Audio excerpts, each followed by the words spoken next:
They didn't even bother with excuses. The text lit up my phone like a knife in the dark. "We only want Thanksgiving with your sister this year." No explanation, no invitation, just dismissal. I stared at the words, my fingers tightening around the glass of wine I'd been holding. I typed one word back: enjoy. Then I turned off my phone before my hand could shake. That was the inciting wound, the moment I understood my parents had chosen her over me. Again. It wasn't always this way. I used to be their pride. Straight A's, scholarships, a career that took me further than they ever dreamed. But my sister, she was the fragile one, the golden child by default, the one who always needed saving. I built a life they never imagined. Paris deals, international clients, enough wealth to buy freedom and silence. Yet in their eyes, I was still the second daughter, the one who didn't matter when it came to holidays, family dinners, or the hollow theater of togetherness. They celebrated her mediocrity. They punished my success with distance.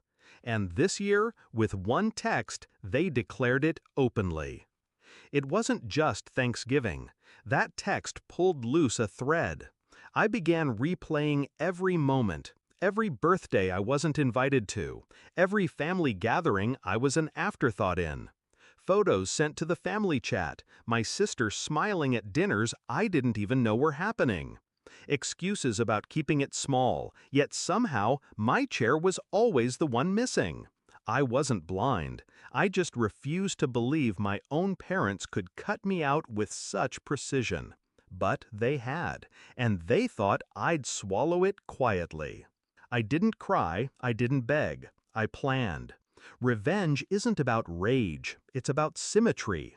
They wanted Thanksgiving without me? Perfect. I would give them a memory so sharp it would haunt every holiday table for the rest of their lives. I booked flights, not for myself alone, but for my husband, my children, even his parents. A family, my family, the one I'd built while they ignored me. Destination, my villa in France, a 1.5 million jewel tucked into the countryside, with vineyard views and a table long enough to seat 20. I had bought it quietly, years ago, with money I never flaunted. Now it would be my stage. Thanksgiving morning, while my parents carved turkey with my sister, I uncorked wine in the French sun. My children chased each other through lavender fields. My husband grilled outside while his parents laughed at the absurdity of having flown across the world for dinner. We set the table with silver. We roasted duck, not turkey.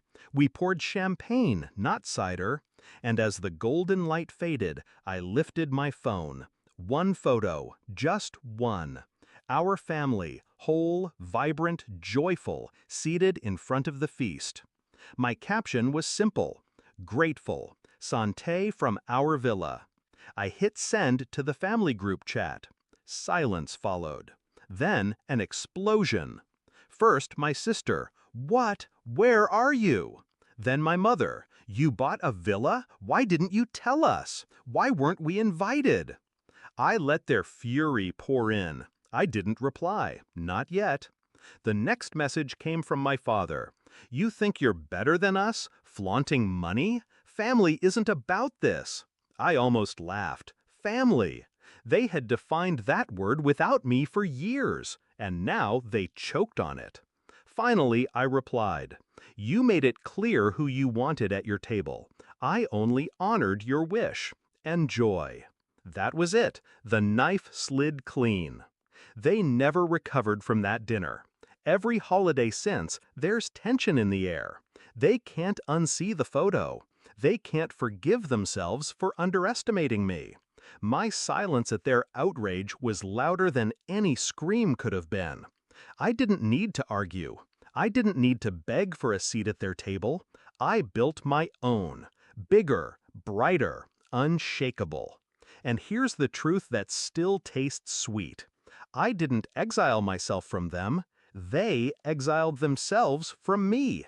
So now, when they sit around their small, fractured dinners, I hope they remember the picture, the laughter, the villa they'll never step foot in. And when they whisper about betrayal, I hope they realize it wasn't mine, it was theirs.